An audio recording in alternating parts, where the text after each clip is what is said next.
Bernard Darty, bienvenue. Merci de venir dans notre petite entreprise. Merci de m'accueillir, l'entreprise est formidable.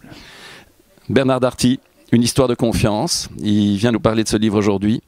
Ce n'est pas un livre de gestion, c'est un livre de mémoire, de partage. Bernard Darty, quelle est votre actualité? L'actualité politique, littéraire. Politique, littéraire, familiale. Familiale, tout va bien. J'attends pour la semaine prochaine le 8e arrière petit-enfant. C'est-à-dire que sur la photo de famille, maintenant nous sommes 24. Pour l'actualité politique, je ne la suis que de loin, puisque je vis en Belgique et je me sens dans un environnement calme où il n'y a pas l'atmosphère de guerre civile qu'on ressent habituellement en France, en permanence. Merci pour cette réponse. Ça fait plus de 20 ans, je pense, que vous êtes en Belgique. Quel est votre lieu de prédilection? Mon lieu de prédilection, c'est celui où je me trouve. Donc j'ai trois résidences, l'une dans le sud de la France pour l'été. Comme la plupart des Belges, j'aime beaucoup le sud de la France, Bruxelles. Et puis l'hiver, pour rechercher le soleil, je réside à Miami Beach, en Floride.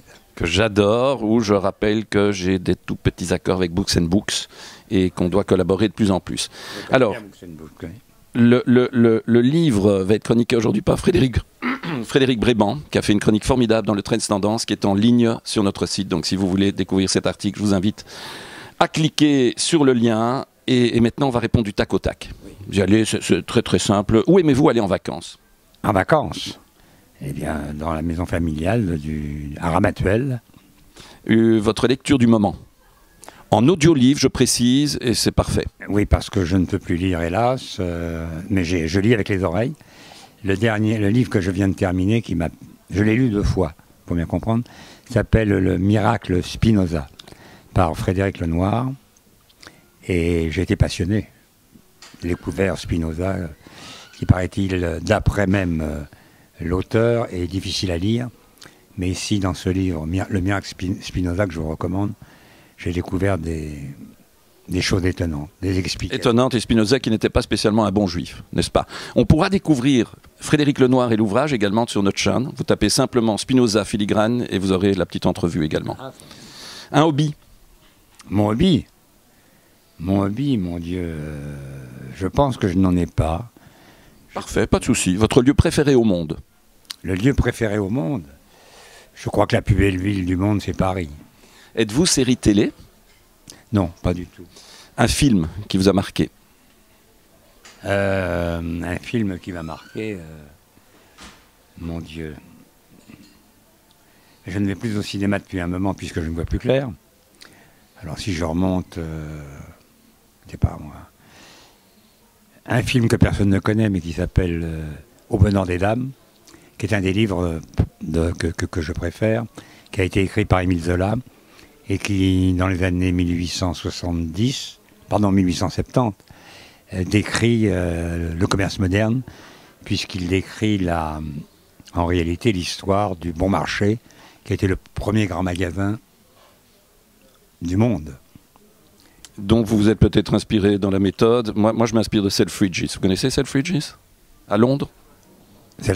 Absolument, oui. Mais c'est pareil. Oui. Mais enfin, le Bon Marché était un innovateur. Enfin, le Bon Marché, c'était Aristide Boucicaut en réalité, qui a ouvert le Bon Marché dans les années 1850 ou 60. On en parlera par plaisir, parce que si on fait trop long, je ne sais pas trop si on va regarder jusqu'à la fin. La musique que vous aimez écouter? La musique que j'aime écouter, toutes les formes de musique, pas la musique récente, les années 60, ça me va très bien. De ce qu'on appelle la grande musique, mais il n'y a pas de grande musique et de petite musique, c'est la symphonie de Mahler numéro 1. La star que vous aimeriez encore rencontrer? Vous avez croisé beaucoup de grands de ce monde. Qui n'avez-vous pas encore rencontré et que vous souhaiteriez rencontrer? Si je vous dis Brigitte Bardot, qui est ma voisine, à Saint-Tropez, que je n'ai jamais rencontrée. C'est une très bonne idée. Quel est le livre que vous aimez offrir? Le livre que j'aime offrir, eh bien, je sais pas moi, une histoire de confiance, par exemple. Votre plat préféré? La blanquette de veau. Votre premier souvenir de lecture? Je crois que c'était de Edmond About, L'homme à l'oreille cassée. Votre plus belle rencontre? Ma femme, bien sûr. Et alors là, je vous demande de regarder l'objectif. Si vous devez donner un conseil aux jeunes aujourd'hui, quel est-il? Eh bien écoutez, confiance. Et je reprendrai peut-être, si vous le permettez, la phrase attribuée à Guillaume d'Orange, mais qui a été reprise par Marcel Pagnol. Il n'est pas nécessaire d'espérer pour entreprendre, ni de réussir pour persévérer. Bernard Tarty, merci beaucoup. Longue vie à votre ouvrage qui va perpétuer et qui est un très beau témoignage. Longue vie à moi aussi. Aussi. Merci.